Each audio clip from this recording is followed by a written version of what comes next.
جشنا هر کس پیروز دکمی خمخور تایبەتی خەمخۆرên هوnerê Kurdî ku bi rastî em vêgavê bo kanalekê taxivîn kanalekê hunerî ye. Her xemxorekî hunerê Kurdî cejnawa pîroz dikim taybetî cejna Vîn TV ku bi rastî ev televizyona bûye xemxora gelek û gelekî amazin ku bûye cihek dergehek hemî hunermendê me xwedîkek hemî hunermendê me xwednav dat bînne ve.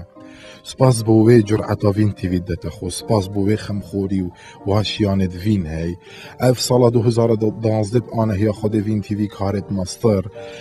ber bû destpêkê ku me Vîn dît bîreweriya min sehbetekê hat min vê bêjim ku Vîn TV hatiye vekirin.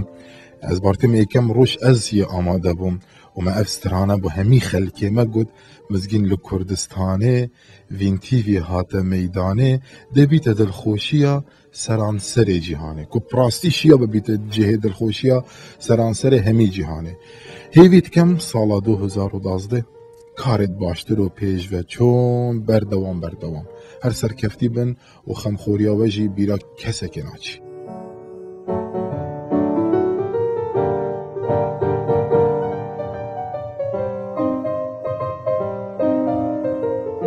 پێشەچی بە خێراتنی گەرمی تەلەڤیزیۆنی Vîn TV دەکەم کەناڵی ئاسمانی Vîن TV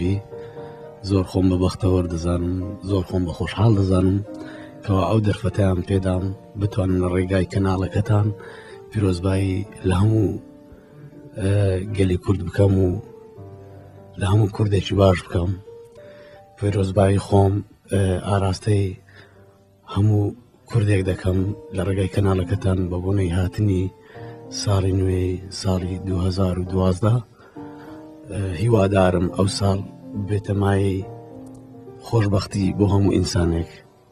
هیوادارم کەناڵەکەتان کە زۆر احتیمامی بە بواری هوەری داوە هیوادارم زیاتر بەرە بە بواری هوەری بدەن لە ڕێگەی ئەم چاپێکەوتنە دەڵێم هیوادارم ژەنیارەکانیش بێبەش نەبن زیاتر ئیش لەسەر ژەنیارەکان بکرێن لەبەر ئەوەی بەڕاستی ژەنیاری زۆر باشمان هەیە لە ناو کورد کە کەس نایان ناسی نادیارن ئەو سیدیان و ئەو گۆرانیەت جوانانەی کە جێمان لێ دەبی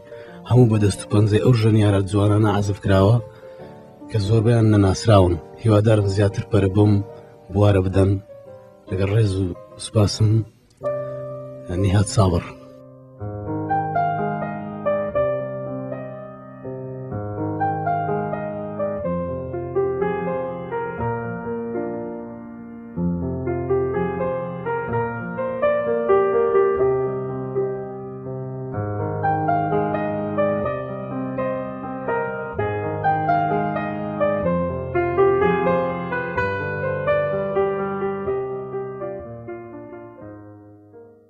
پیرۆزبایی ساڵی نوێ ساڵی 2012 لە هەموو بینەران و لە هەموو خەڵکی کوردستان و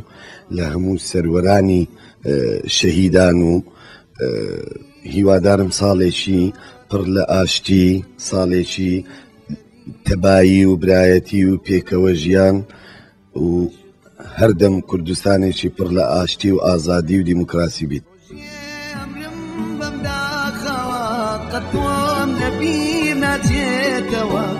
هەری خۆمیە بینمەوە عەزیزەکەم ئەگیری موچاو و لاڕێمە لێ من نەبیێری خۆمە پیرۆزبایە ساڵانیت هەمی موزیکجانێت جیهانت یام تایبەتی موزیکجانێت کورد و هەمی ستران بژا و هەر کەسێکی کارێک و هونەری بکات و هیوی دارم ئینشاءالله ئەف ساڵە ببیتە ساڵە دەستپێکردنا تشتێکی گەلێکی باش و هەمی ببنەیەک هەمی موزیکجان و هەمی ئەو کەسێت کاری هونەریدا کارکەن ئینشاءالله ئەم دەست خۆ بکەینە تێکدا و بەرەو کوردستانەکە یا پڕی هونەری و سەرکەفتی ئینشاءالله.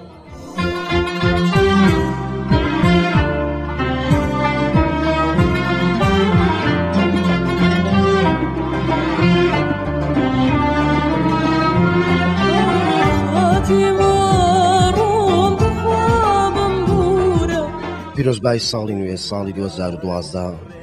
لە هەموو گەلی کوردستانەکەم هیوادارم ساڵی 2012 پامێکی ئاشتی و بەیەکەوە ژیانی پێبی بۆ هەموو چین و توێژەکانی نێو کۆمەڵگای کوردی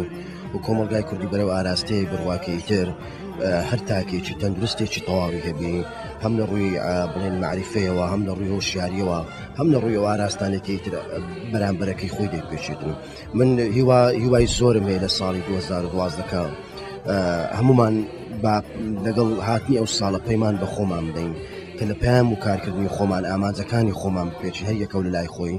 بۆیە من هەوڵ دەدەم 2012 بکەمە ساڵێکی تر لە نیشاندانی بەرهەم بۆی خەڵکیمە بە شتی جوان ئاشنا بیتن و لە هەما کاتژدا هیوای سەرکەوتنی هەمیشەیی لە هەموو هەوڵ و ئامانجانێک کە هەیەە بڵێن و کاریشی بۆکەن سەرکەوتنیان بۆ خوازم.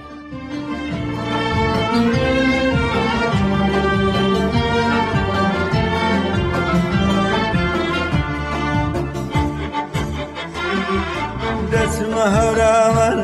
ئەریارم هادەمیەی هەزایە و کەسە و بە بۆنەی سەری ساڵی زاینەوە 2012 پیرۆزبایشی گەرم لە خانەوە دەکەی خۆم لە دایک و باوکم و لە خوشک و براوە لە خێزانە خۆشەویستەکەم دەکەم و لە سەرجەم کوردستانیانی بەڕێزوە لە تەلەڤیزیۆنی ڤین تیڤی هیوادارم ساڵی داهاتومان ساڵی پڕخێر و بەرەکەت و خۆشیویەوە لە ڕووی هونەریەوە تەکانێکی باش بێنێ بواری هونەری و سەرجەم گۆرانی بێژان و هونەرمەندانی هەموو بوارەکانی تر بتوان کاری جوانتر و بەداهێناتر ئەنجام بدەن. دووبارە پیرۆزە.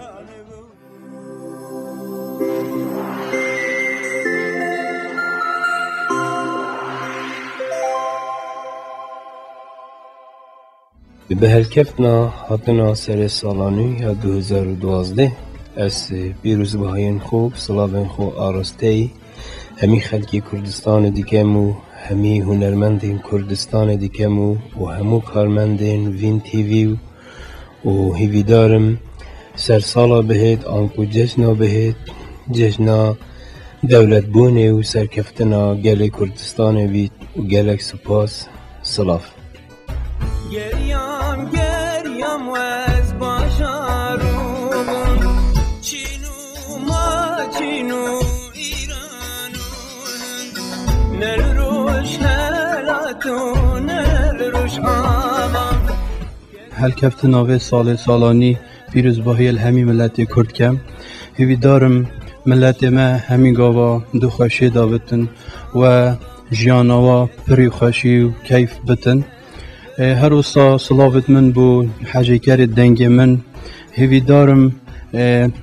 اف ساله بوانا جی خوشی بتنو سلاوت من بو هر چار پارچن کردستانی هر وسا سالانی دا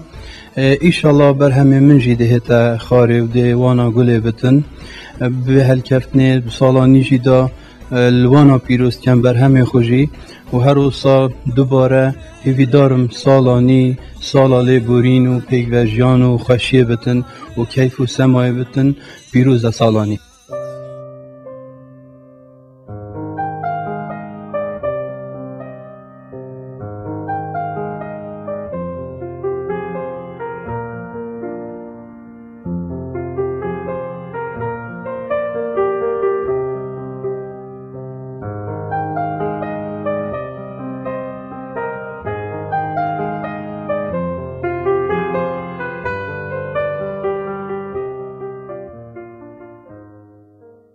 هەلکەفتنا ساڵانی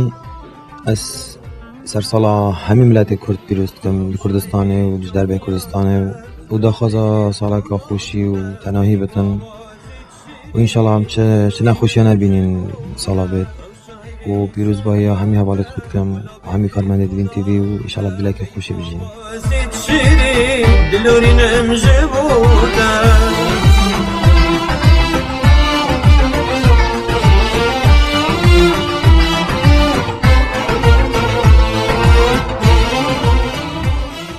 ساڵانی ساڵە 2012 ez li hemî miletê Kurd pîrozkim li her çar parçeyê Kurdistanê li hemî Kurdê li dinyayê belav li hemî gelên cîhanê ji Xwedê dixwazim ev sala bi sala xêrxweşiyê diger nav hemî millet û gelan hêvîdarim cumhuriyê min wekû taybet te xweşiyê de bijît ev sala û her kesekê hêvî umêdekî dilî de Xwedê Teala bû bicih bînet û hemî salê tu ev xêr û xweşî bên taybetî salên me Kurdistana me Iraq. لعيش وكفر نبا ورعي بإيمانم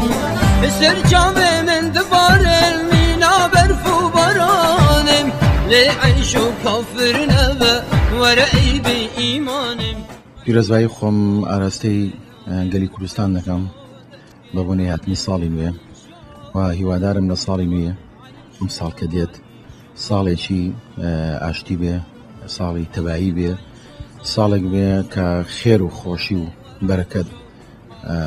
بڕژێتە سەر کوردستان و پیرۆزبایی خۆشم لەم ساڵی لە ساڵی نوێدا ئاراستەی سەرجەم هونەرمەندان و هونەردۆستان دەکەم و هیوادارم ساڵی نوێی هونەرمەندان بێتە ساڵی پڕداهێنان و پڕکاری هونەری جوان. زۆر سپاس.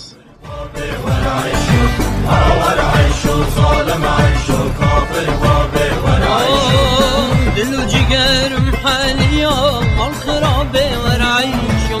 لازقرتي مزغريبم ايش جانم ورعيشو ببوني هاتني سالي 2012 پڕ بەدڵ پیرۆزبایی و ساڵێکی نوێ و خۆشی دەخوازم سەرەتا بۆ دایکم و باوکم نەیڤانی کوڕم و خانەوادەکەم بە گشتی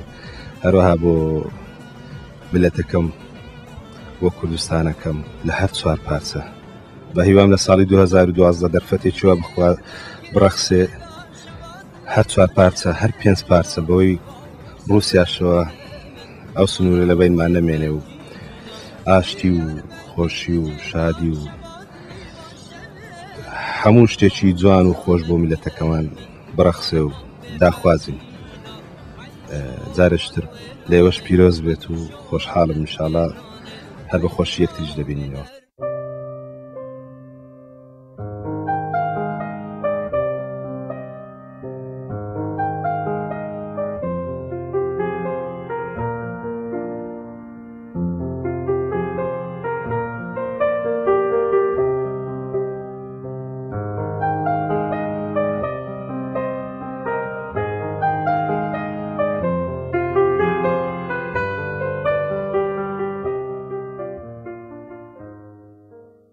پیروزبایی سر سال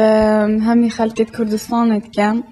وید کم اف سالا ببیده سالا خیر و خوشی ها بو مهمی ها و پیروزبایی که تایبت بو برا خوشکتمت مسیحی ها بتایبتی و پیروزبایی که گرم کارمند دوین تیوید کم و خر هنرمند و همی موزیک جنا وید کم اف سالا ببیده سالا که خیر و خوشی و انشالله دوی ساله دا برهمت من یتنی هین چاوره بن و انشالله دشولت باشتر کن. دوباره سپاس.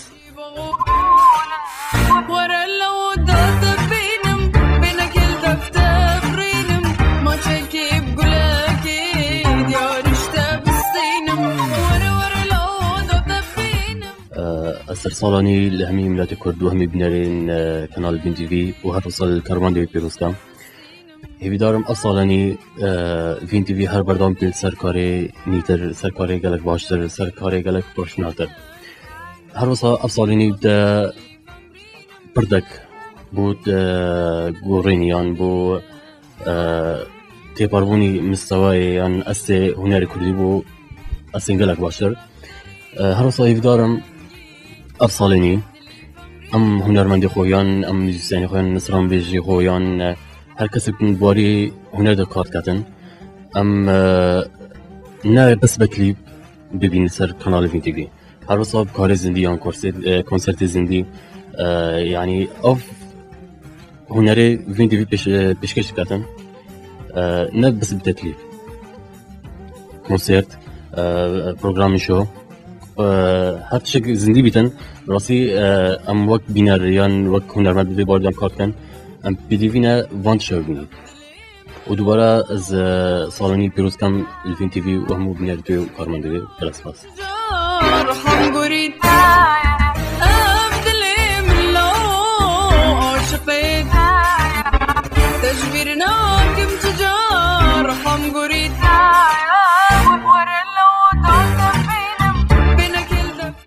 پیروزبایی الفین تی ویش کم طبعا بوشوله و بوشوله که قالت ركوبيكت كان وخاصة الفترة الأخيرة ملاحظة قناة وات كان بنسبة ريكلاما بنسبة تصويري مرف خده بيجيت براس يعني بدون أي مجاملة يعني شو لك بروفيشنال ومحاولة كان بشنا بيش برا بيش بيشن براسي وكو أول مناسبة أويش كو صالة شهرية خلاص بي از بيجم داخل صالة بينجي بو فين تي في فأز بيروز بي اللي كان الكوري ويا هنري وموفقا إن شاء الله بيروز بي خرج هنرمندات كمية كردستاني إن شاء الله بخوشي وشادي وجوانك بر خوشي وبر أو بنسل إن شاء الله.